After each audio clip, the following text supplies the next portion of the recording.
GTT. Not sure if your audio sounds professional? A sound check by George the Tech removes all doubts and explains the next steps. Audiobooks, podcasts, or voiceovers. For content creators, we do it all. New customers get 20% off with coupon code XPTO. George the Tech. Every year I drive to Anaheim to attend the NAMM Show. I'm sure it's an acronym that most of you know, but in case you're new to the business, NAMM is the National Association of Music Merchants. It's a huge show. More than 50,000 attend each year. So join me as I visit people I know, meet new folks, make new friends, and get a glimpse of what's new and exciting in the world of audio tech. All right, here we are lining up. A little bit early today. The hall's officially open at 10, but I think they're going to let us in at 9:30. At least that's what the lady at the gate told me. We're at the North Hall, where all the big pro audio dealers are. I'm not going to name anybody until I see them, but I'm excited to see what is to transpire and unfold. But anyway, let's take a look and see what we're going to see inside NAMM 2026. One of my first stops was to visit a sponsor of the Pro Audio Suite podcast, the Microphone Wizards of Austrian Audio. And they've got something a little different. You probably wouldn't have thought of them as a kick drum mic company, but they certainly are now. And here to tell us about it is Philip. How you doing, Philip? Hi, I'm fine, thank you. Show us the new kick drum mic. Is it a dynamic mic? No, it's a condenser actually. Large condenser, a large true condenser microphone for the kick drum. We've taken our capsule and lowered the sensitivity, so it's good for kick drum, and it can take up to 170 dB, so plenty of headroom, even for loud drummers. You can use it kick in, kick out, or even at the port to the most sensitive place because it's loudest there. Right. It has this nice little swivel joint that you can adjust. So the mount screws in on this side here, and if you use it kick in, it's very easy to get your favorite position with this microphone. Yeah. Also, what we have on this microphone is a very fast but also quite linear electronic design. So we're giving you the sound of your drum set, of your kick drum. We're not doing any pre-shaping. We have no EQs inside. This is very helpful for you to shape your kick drum sound. Some competitors, they pre-shape it, and it's totally fine if you're in line with their thinking how your kick drum should sound. Right. If you're not in line with that, it's sometimes getting difficult, because if you dial in frequencies that have been intentionally taken out before, you usually mess up your sound. That's right. With this microphone, you can design your own kick drum sound very easily. Very nice. Now, what is the difference between just adding a pad to the OC18, for example, and a mic like this that has lower sensitivity? Well, adding a pad would just lower the voltage on the electrode, but that is not enough because all the air that comes out of the kick drum would still make the membrane touch the electrode, and then it would cut out. So we had to increase the distance here without losing too much sensitivity. So this was a quite delicate process to find here the right balance. And to get to these really impressive results. So you have to be concerned about the diaphragm itself handling that pressure, the sound pressure. No, it moves, the diaphragm moves, and as soon as it touches the electrode, it's short-cutting it, and then it drops out. We don't want to do that. Clip, it just dies. Exactly. Right. So does it also have to have a pop screen to handle the burst of air that hits the capsule? Actually, the foam that's inside here is totally sufficient not to get into any pop issues from the sound. So that's really working very well. Also, we have a special suspension inside here. I can see if I can show you here. So the capsule is actually suspended very well so that you don't get into too much sound from the stand or the drum riser. Right. It's actually shipping right now, so you available in your store soon. Retails for $5.99 MSRP. Now, there's a mic I'm using in my home studio right now, and that's the CC8 SC. You guys have that here today? Happy that you do that. I think I showed you this one last year, and I am very happy that I can convince you, and I hope you have much fun with it. Amazing sounding microphone. Thank you so much. Very happy we hear that quite often, but it's always good to hear it again. I'm sure very few people are using it as a podcast microphone like I am, but it is an amazing podcast microphone. Cool. That's cool. Yeah, it works beautifully. Thanks a lot. Congratulations. Thank you. See ya. How we listen to our voice is of critical importance to those of us in voiceover, podcasting, and audiobook narration. And IK Multimedia was my next stop. Things are just starting to warm up here, but it looks like the big thing they have to show here today are their studio monitors. I've always liked that IK makes things that are really desktop friendly. If you check out these little micro monitors, I think these are the perfect size for just about every voiceover booth. You really don't need anything bigger than these for a voiceover space, because anything larger than that makes too much bass, and unless your room is tuned, it's not going to sound great. So it's an excellent size and great way to start. Now, I want to learn more about the Arc Studio. This is their room correction system.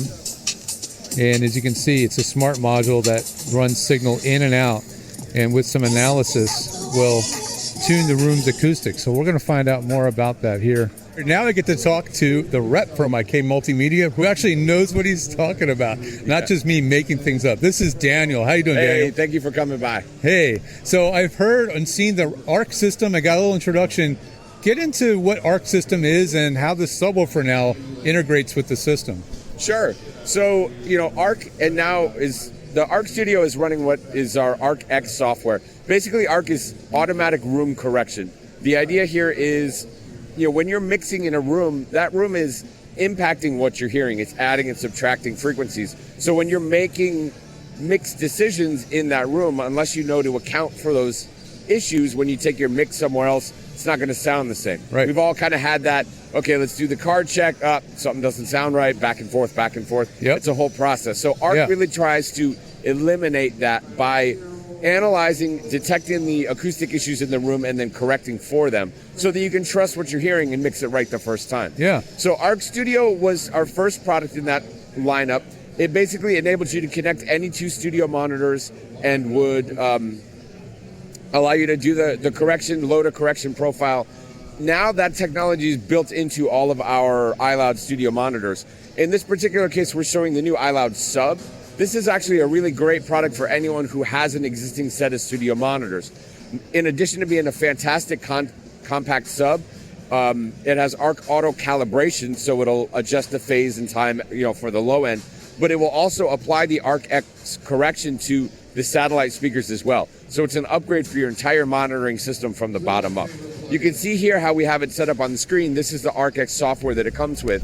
We use the included microphone right here to measure the space. And then what you can see is in the blue line, this space obviously has some pretty nasty bumps at 200 hertz and 500 hertz. If I was mixing in this environment and I got everything sounding really good, and then I took it somewhere else that didn't have that same huge hump at 200 hertz, my mix is empty. That's those frequencies are just going to be gone. Yeah, it looks like a pretty bad small room. Exactly. Response. So the orange line is the corrected signal. That means it's much more balanced, it's much flatter, and it's going to translate so much better. So all the work that you're doing is just going to be more accurate. You can be more confident, and you're going to save a ton of time just in having to check and listen to your mix on different systems and different spaces. Yeah. Tell me more about the sub's performance. Well, the subwoofer itself, it's a 6-inch woofer with 2 passive radiators, so it's an incredibly compact design, but it still has really great bass extension down to 27 hertz. So it's going to give you that body and presence that you want without taking up a ton of room, without overpowering your speakers. Mm-hmm. And like I said, it just tunes itself automatically to the rest of the speaker. So it's a fantastic addition. If you have the iLouds, it's a great companion. But even if you have other speakers like Yamahas or Adams or anything like that, it's good. It's a way to add the ARC correction without having to have a separate piece of gear stand alone. My clients are all home studio people, so the idea that these are so compact and friendly for a home space is really nice. And what are the price points? Have you guys announced that? Sure, the iLoud Sub is $599, so it's very affordable. Yeah. And then the ARC Studio is $249 right now. Mm-hmm. And then which of these speakers have the ARC system in them? Everything except the original iLoud Micromonitor. So the Micromonitor Pro, the MTM Mark II, and then all of our Precision series all have ARC technology built right in. Fantastic. Well, I appreciate your time today. Thanks for coming over to talk to me. My pleasure. Thank you. All right. Take care. I've been familiar with a company called Metric Halo for a long time. Their interfaces are still considered among the best in the world, and yet their booth was a bit different this year. Here's my visit with their rep. I've made my way to the booth that is representing Metric Halo. There's a couple letters, MB, MH. Can you explain to me what's going on over here, John? So this booth actually are two companies, Make Believe and Metric Halo. Yeah. Metric Halo has been around for 30 years almost, and we make hardware interfaces. Our flagship interface is an 8-channel A to D, D to A converter with beautiful, pristine mic pre's. We also have DSP on the interfaces that provide plug-in processing, both for tracking on inputs and for monitoring on outputs. There's an integrated monitor controller, so you can switch between your sources and your outputs and really have an all-in-one studio package with a lot of value packed in. We constantly add features and tools through our Mio Console 3D application that controls all of the hardware, really gives you a lot of solid power. And then Make Believe approached us actually at NAMM about 6 years ago, and we started to work with them. They brought us some concepts for some really awesome plugins where they really have a deep knowledge of some classic gear that's used as secret weapons from some of the top mastering and mixing engineers around the world. And so they've given access to those pieces of gear and collected some data on them, and then we've gone ahead and modeled them into some really beautiful new plugins with some gorgeous UIs and really awesome, useful, and awesome sounding tools. So I know a little bit about Metric Halo. One of my clients and a friend in the industry, Jeff Berlin, is a huge proponent of Metric Halo. What sets you guys apart? I mean, there's a lot of gear out there, and your stuff's premium priced. It's professional grade, but it has a longevity to it, right? I mean, you guys are still supporting gear from 20 years ago? One of our big talking points is that we're future-proof in the sense that whenever we have new tech that we develop, if you've invested in our platform in the past, you have the ability to upgrade your unit with that new tech. So interfaces of ours that have been around since 2001 are still supported, and the new tech comes along and you're able to participate in that and not have to replace an entire unit with something new as it comes out. So we're constantly giving the user added value as we go through our progression. And that also says a lot about the quality of your hardware, the fact that it has that longevity, the fact that you can continue to use it year after year after year after year. And that says a lot, because a lot of gear feels like it's disposable these days. This is definitely not that. Absolutely, yeah. We do it right in the sense that we're always looking for the quality of the audio as the top priority. So, yeah, definitely. What's on the racks over here right behind you? Yeah, so over here we have 8 units. They're all cascaded together via Ethernet. And so when you plug them in via Ethernet, all the channels from all the boxes, they just populate in a mixer and they show up as one device to the computer. So you're able to expand if you start out with a single unit and you decide you need to have additional channels, you want to do headphone mixes for people. You can put together a whole stack of units up to 128 channels at 192K and be able to serve any needs of the studio. They can be spread apart up to 300 feet, and that allows you to spread them around the studio. And so these are the OG devices. These go back many years, right? 2001 was when the 2882 was released, and this is we're actually working on an upgrade for this right now for the analog side, but quite a while back when we launched our Ethernet, this went from a FireWire device to an Ethernet device, and is able to cascade all the other units. Well, there is actually a USB port on the back of these units as well. And one of the awesome additional features that this system has is that while you're connected via Ethernet, you also can connect devices via USB, either to do a secondary laptop. You might want to do a backup recording if you're doing live stuff. Or you might even just want to plug in your phone and play a reference mix right off of your phone. You can make that a source that you're listening to while you're doing work in the studio. That's awesome. So you don't need a console to work with this. This is a console. Well, it is exactly that. It is a console. Yep. Yeah. It's really great. something that people should consider when they're making the next move from their entry point gear. There's a phrase we say, buy once, cry once. Sometimes you just want to buy something that's a big investment but is going to last and give you a pro-level quality audio. I would imagine your drivers are extremely reliable and stable, right? That's right. We write our own drivers, and yes, they are rock solid, yep. Yeah. And is it more of a Mac first or Windows first or both? Yeah, it is Mac first. There is some limited support for Windows for streaming audio, but Mac is our primary focus at the moment, where the console and the plugins are all supported. Has it always been that way for you guys? Mac first? Yes, that's been generally where we've been at, but we are looking at expanding our Windows support down the road. But currently there is some very limited support for streaming. I'm a huge proponent of Macs for home studios, the reliability, the simplicity, ease of controlling the driver, et cetera, et cetera. For Mac, for those that are always like, well, I would never touch an Apple computer.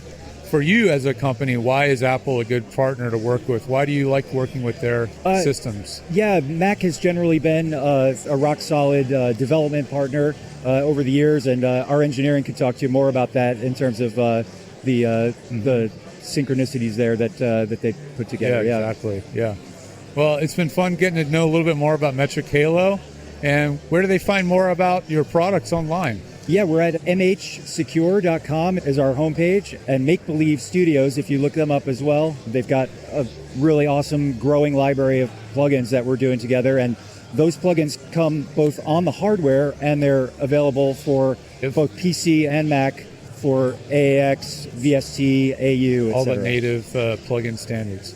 What are the other plugins that run on your hardware, or manufacturers that make plugins for your hardware? Yeah, currently the plugins on the hardware are exclusively Metric Halo plugins and Make Believe plugins. Oh, okay, got it. But any purchase of hardware comes with the full complement of those plugins to be able to insert in the hardware, run with zero latency for tracking, and also add to the monitor controller if you want to do room correction or multi-channel mixes as well for subs. And I got it. Okay, cool. Yeah. Oh, thanks for your time, John. It's nice to meet George. you. Take care. Great to be here. Treating a recording space is as important as the gear that will go into that space. Maybe even more important. I stopped by the booth for SessionDesk, a company that builds studio furniture, and I saw some interesting boxes with stuff in them that look like acoustic panels. Lars was there to tell me all about them. NAMM 2026, George the Tech here, and I saw big boxes with stuff in them, and I thought that must be acoustics. So I've never seen a panel like that, but to tell us about it, and the guy that designed it apparently. So Lars, tell me what makes your panels different. And I know you make more than just panels, but tell me about your design for acoustic panels. The brand, it's SessionDesk. We do studio furniture for more than 12 years, and it was time to bring out something new and to do panels that match to our expectations, not only design-wise, also from the absorption degrees and the way they are made. We use like wood fibers inside, so we have another approach. It's highly ecological standards also in Europe. The main product is the SPX Core.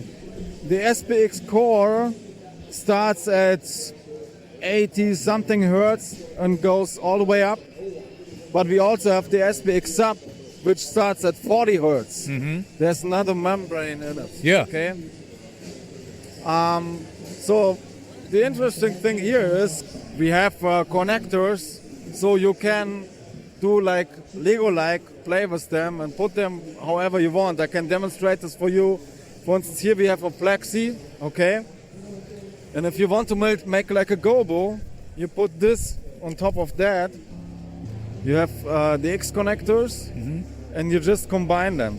You just connect them like this. Oh. Done, okay? Cool.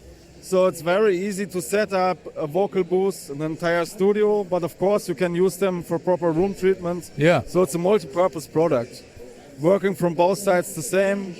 If you need this for broadcasting or something, you can just put them on your desk and you have a proper acoustic situation there, yeah. How do you mount them as a cloud or overhead? Yeah, we have also a ceiling mount system. We have frames. You just mount a frame in the ceiling and then some metal ropes fall down automatically, and you just hook them in. It's very easy going. Fantastic. How can we find out more online? Where do we look? Go to SessionDesk.com and you check out the Session Blocks system. Session Blocks. Yeah. Very cool design. Thanks for being here, and thanks for sharing some time with me today. George. Cheers. Good luck with the launch. To find out more, the website is SessionDesk.com, and the products are the Session Blocks, spelled Session, B-L-O-X. For decades, brands like Neumann, Sennheiser, AKG, Shure, and Electro Voice have been household names of companies making great microphones. But there are some newer companies that have produced some astounding microphones. Robert Marshall from Source Elements joined me as we talk with the folks from Peluso Microphones. I'm a Peluso, and I wanted to catch your spiel because there's some really cool designs going on here. And I know Peluso really well because I've got a P67 at one of my client studios, David K., and it's an absolute workhorse.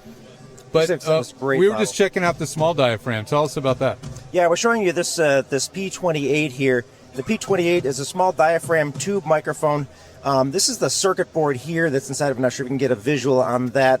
It runs a tube and a FET. The FET is not located in this board currently, but it runs a tube and a FET in a Cascode style circuit, giving you a really quiet noise floor, but still with that sweet warmth of the tube. It runs an interchangeable capsule underneath the outer. We have those custom made. Yeah. Those are our special transformers. Interchangeable capsules. It comes with a cardioid capsule, but that comes off. You can put an Omni capsule on. It's really sweet for recording acoustic guitar. You put the Omni capsule in, you can get really close without getting any proximity effect, or you can use that cardioid capsule. Both are giving excellent results. So yeah, it's sort of a it's our P28. Nice. P28. So Peluso's been around quite a while. You guys are in Virginia, right? Yeah, we're in Virginia. John started the company about 26 years ago, after doing microphone repair for about 25 or 26 years before that. So it was really born out of a history of microphone repair. I mean, I went to Virginia Tech, so I went to school not far from where you guys Virginia Tech, yeah. I live in Blacksburg myself. Yeah, it's a great town. Virginia Tech is Blacksburg. You guys I'm the only one in Blacksburg who doesn't have anything to do with Virginia Tech. Exactly. You guys do a wide range of mics, and a lot of them are homages or... We've got a lot of tribute mics here. Tribute mics? This is what I'm checking out. This is their brass capsule CK12. This side here is a vintage CK12 capsule. Yeah. From 1958 or thereabouts. Yeah. And this is what we're producing now to go into our P24 microphone. Right. So it's a really unique capsule. It's one of the only capsules out there that have this really kind of labyrinth style series of back chambers. Right. Each back plate has a secondary disc that threads into it. Yeah. And so you've got the space behind the diaphragm. You've got a space inside of the back plate. You have a space between the back plates. And then you have, again, a space inside of the next back plate, and then a space behind the diaphragm. So there's really a series of chambers within there. Here, and a labyrinth of different mic capsules. This is one. This is old. This is new, right? That's correct. That's correct. Like maybe that one looks barely different, but they're really like hole for hole. And my gosh, you could if we get a TK 12 in for repair, we can put one of our diaphragms that we have stocked on there. Instead of doing a glue up of a new diaphragm, or we could do a glue up of a new diaphragm. We still do a ton of repair in our shop. Well, a big reason why I had my client get the P67 is he was using an original U67, and we just had that mic in and out of the shop a lot. Mm-hmm. And so I was like, let's just get a mic that's going to be more reliable for you overall. And in the 10 years he's had it, it's been serviced one time. And he uses it every day, and he does voiceover, and he's sometimes screaming into the thing. And it's been a workhorse. Really a great mic. It's great. You know, they're built to sound the way the vintage mics sounded when they were brand new, but to be very reliable and a new mic. You know, they're not meant to be sounding like a dark old mic. Yeah. And again, if you put up a microphone that's 60 years old, one, it's got an incredible value to it, and you're a little nervous to keep that on a mic stand. Yeah. And so getting a modern mic that's going to be more reliable and more recently built So we have a lot of microphones that are tributes. This one is not quite a tribute to anything. Okay. I thought that was an 800G. If it's like anything, it's like an 800G, but it's quite a bit different. It's got a lot less of a boost at 10K. It's only got a slight boost at 10K of about 3 dB. It has a lot of extension, high end and low end, so it's got a really flat, really deep extension. It uses a different tube than a C800G, so it doesn't have the tube cooler on the back that microphone. It doesn't run a very hot tube like that microphone uses. It also runs a Cascode style circuit similar to that 28, which is why we call it the 280. And so it runs a tube and a FET in tandem, and so it gets a really quiet noise floor for a tube microphone. You know, another one I love you guys do is the 414. Oh yeah. Tell us about. Yeah. So tell us about what your variation is. So this is patterned off of the 1976 EB version of the 414, which is so beloved. The brass Very capsule, beloved, yeah. the most sought after. Kind of is once they drop the tube and they stop being the C12A. So it's the second version of that body. It's really heavy duty. The enclosure is solid brass, and it's one of the heaviest mics we make. It's the Ava Brothers and Red Hot Chili Peppers and other people use it for drum overheads on their tour packages. But it's just as great on a sweet vocalist as it is on a heavy metal drummer. So it has a very extended stem compared to the original. That's right. What's the reason for that? To fit into a shock mount? Yeah, you can very easily just drop it on that shock mount. Now it's mounted. You don't need a weird AKG one that You don't need that weird shock mount. What we do also is for the older AKG 414s, we offer a retrofit on this stem, and so it just screws into the bottom. And so if you had an older 414, you could actually buy one of these stems off our site, and you can take the body apart.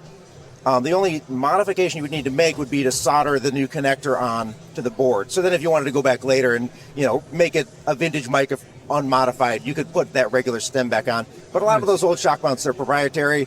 They're kind of finicky, and some of them are broken, especially those older mics, and they're hard to source. Like sometimes they won't grip the bottom, so you can only send it in there, but you can't That's right.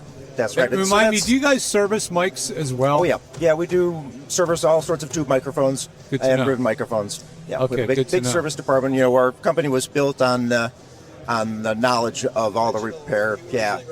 Right. Yeah, John repaired mics for 25 years or more before he started building microphones. So.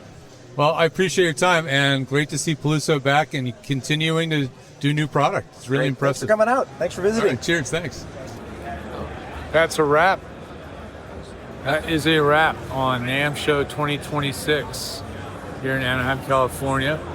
It's been a fun time hanging out with my old pal Robert and his daughter Sage. We've been having a lot of fun. It is 5 o'clock. The NAMM Show is now closed. Please proceed to the closest exit. Thank you for joining us, and we look forward to seeing you next year, January 21st to the 23rd. Put it in your calendar. Thanks for joining me. Bye. George the Tech out.